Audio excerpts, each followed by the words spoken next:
Abhishek Kumar Sharma, Acharya institute of information technology and commerce, Murlipura, Jaipur से एक बार फिर आपके सामने। पिछली क्लास में हमने डिस्कस किया था बिजनेस के बारे में, बिजनेस क्या होता है, और आज हम बात करेंगे उससे आगे की तरफ कि बिजनेस को हम किस तरह से रिलेट करते हैं अकाउंटिंग से। क्योंकि जो कंटेंट मैंने आपके सामने लिखा था कि what we are going to learn, we are going to learn business accounting. तो firstly we have to know about the both words कि what is mean by business accounting. क्योंकि जब तक आप जो चीज सीख रहे हो उसका मतलब ही आपको नहीं पता है तो वो सीखना आपके लिए वेस्ट है। क्योंकि जब मतलब नहीं पता है तो आप उसको यूज नहीं कर सकते, और यूज नहीं कर सकते तो आप उसको क्यों सीख रहे हैं, उसकी कोई यूटिलिटी नहीं है। तो हमने बात की वर्ड्स के, हम what is going to learn, हम सीखने जा रहे हैं बिजनेस अकाउंटिंग। तो पिछली क्लास में हमने वर्ड सीखा था बिजनेस, इसी की हमने बात की थी। एक शॉर्ट समरी हम कर लेते हैं कि पिछली क्लास में हमने क्या सीखा। हमने बात की बिजनेस की, what is mean by business, business का मतलब क्या है। तो हमारे पास रिजल्ट आया कि दीज 4 एक्टिविटीज आर बिजनेस। हम इन चारों में से कोई सी भी एक्टिविटी करते हैं तो वो एक्टिविटी क्या है, बिजनेस है। What is these 4? First one trade, second one commerce, third one manufacturing and fourth one adventure. ये 4 वो एक्टिविटीज हैं जिनको यदि हम करते हैं तो what we are doing business. और आप जब मार्केट में देखेंगे तो आपको ये 4 एक्टिविटी ही फॉलो होती हुई दिखाई देगी, इसे हम कहते हैं business. Now we are going ahead from the word. पिछली क्लास में हमने बात की बिजनेस की, आज हम बात करेंगे हमारे बिजनेस के बेस की और उसका अकाउंटिंग से जो रिलेशन है उस रिलेशन की। What is the base of business? Business के 2 बेस होते हैं जिस पर बिजनेस डिपेंडेंट होता है, टिका हुआ होता है। कौन से 2 बेस होते हैं? The first is assets, the second is liabilities. There are 2 basis of business. हमारे बिजनेस के ये 2 आधार होते हैं जिसके ऊपर बिजनेस डिपेंडेंट होता है, टिका हुआ होता है, असेट्स और liability. And both should be equal always. दोनों हमेशा क्या होने चाहिए, बराबर होने चाहिए। क्योंकि बिजनेस यदि बैलेंस नहीं है तो वी कांट सक्सीड। और बिजनेस बैलेंस कब होगा? जब उसके दोनों बेसिस क्या होंगे, बैलेंस होंगे। तो these are the basis of the business. First one assets, second one liability. जिसे असेट्स को आप कहते हैं संपत्ति और लायबिलिटी को आप कहते हैं दायित्व। क्वेश्चन इज सेम दैट कि what is mean by assets and what is mean by liability. We know about the word, हमें पता है 2 शब्द होते हैं असेट्स और लायबिलिटी, सबको पता है कि असेट्स होता है और लायबिलिटी होती है। लेकिन मैं आपसे क्वेश्चन रेज करूं कि असेट्स किसे कहते हैं, संपत्ति किसे कहते हैं, क्या है संपत्ति, किसे कहेंगे हम संपत्ति? बहुत कॉमन वर्ड है, सबको पता है संपत्ति किसे कहते हैं। What is the meaning of assets, किसे कहते हैं हम संपत्ति।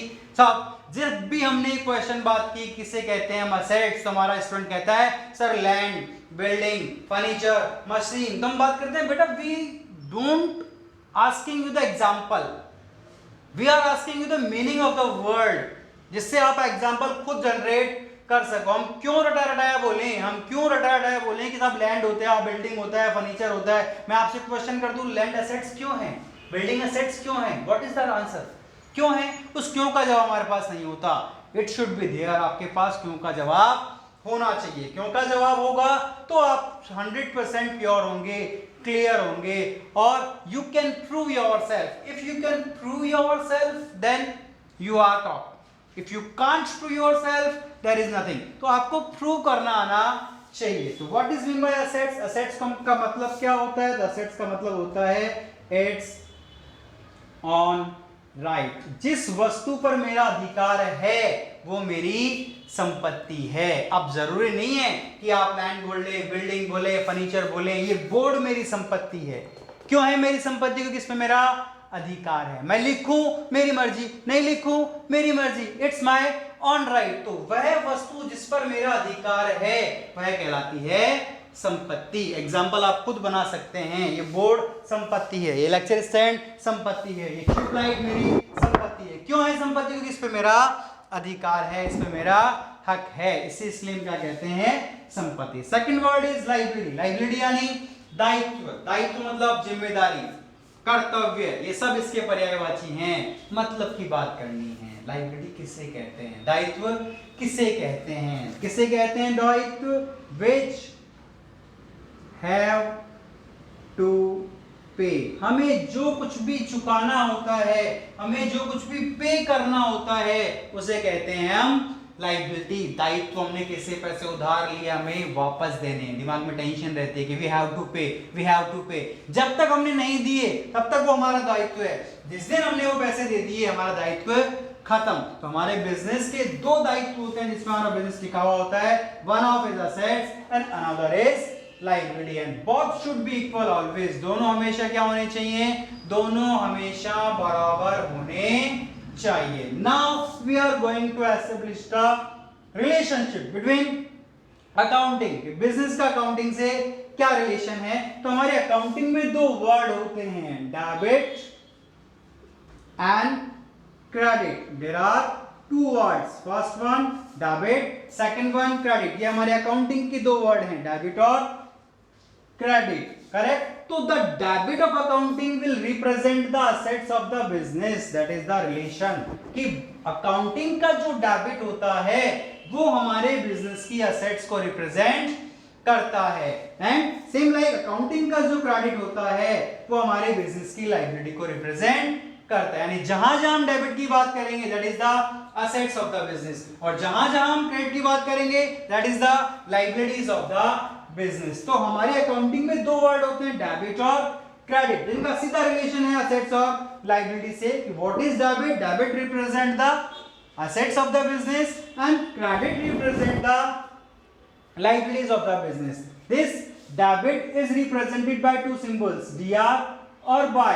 डेबिट को हम रिप्रेजेंट करते हैं dr और by से, क्रेडिट को हम रिप्रेजेंट करते हैं cr और to से, correct. These are the symbols of debit and credit. To और बाय ये दोनों रिप्रेजेंटेटिव सिंबल हैं, लेकिन हम जब जनरली एजुकेशन में बात करते हैं डीआर और सीआर, मोस्ट ऑफ एजुकेशन, आज मुझे आपके साथ इस सेक्टर में 15 साल से ऊपर हो गए हैं एजुकेशन करते हुए, कॉमर्स पढ़ाते हुए, और जब मैं कॉमर्स वाले को भी पढ़ाता हूं या नॉन कॉमर्स वाले को भी पढ़ाता हूं, प्रॉब्लम्स आर द सेम।